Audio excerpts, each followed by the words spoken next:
খামচি দেয় না, মানে ভুলে লেগে যেতে পারে। বিলাই হয়ে যদি আমি একটু খামচি নাই দেই তাহলে আমি বিলাই হলাম। বুঝছে না আসলে লোকটা ভয়ের কিছু নাই। আমরা দেখছি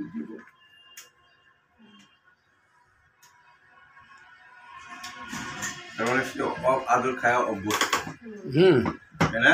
আমরা তো মানে কারণ এই আচরণটা সে যদি আগে থেকে ইউজ টু না হয় তাহলে কিন্তু সে ভালোভাবে নিত না, কিন্তু সে ভালোভাবে নিচ্ছে।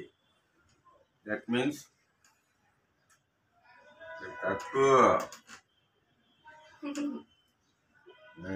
খুব মাইডিয়ার একটা বিড়াল। তোমাকে আমরা এখন ভ্যাকসিন দিব, দেখি তুমি সুস্থ আছো কিনা। আরে কৃমির ওষুধ কবে দেওয়া হয়েছে?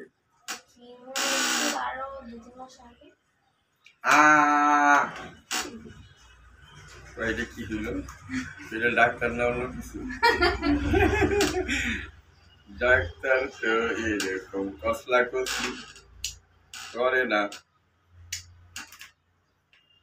আমি অ্যানিমাল মোটামুটি পছন্দ করি, মোটামুটি না খুব ভালোই পছন্দ করি। এই দেখি কাকু মোটামুটি মানে মোটামুটি যদি হয় তাহলে তাহলে বেশি কাকু বেশি পছন্দ। তাহলে তোমার এখন ভ্যাকসিন দিব, দেখি হাগু টাগু কেমন করে। ছেলে বেড়াল সসেজের মতো করে। তাহলে তুমি সসেজ হাগু করো কাকু।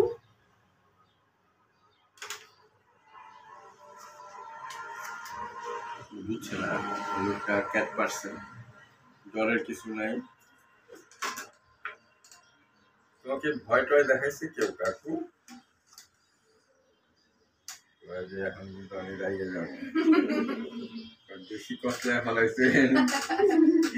Don't cross the limit. ওরে বাপরে। ঠিক আছে, আমি ভ্যাকসিন নিয়ে আসতেছি। আগে একটা কি করতে হবে, যেহেতু আগে কোনো কিছু দেওয়া নাই, একটা রিপোর্ট সাইন দিতে হবে। কারণ যেহেতু ভ্যাকসিনটা আগে দেওয়া হয়নি, এই কারণে মানে আমরা ভ্যাকসিন দেওয়ার 14 দিন পরে গিয়ে এটা কাজ করতে পারি। হ্যাঁ, এর মধ্যে একটা রিস্ক ফ্যাক্টর থেকে আগে থেকে যদি সুস্থ অবস্থায় রোগাক্রান্ত থাকে তাহলে সমস্যা। জাস্ট ফর্মালিটি আর কিছু।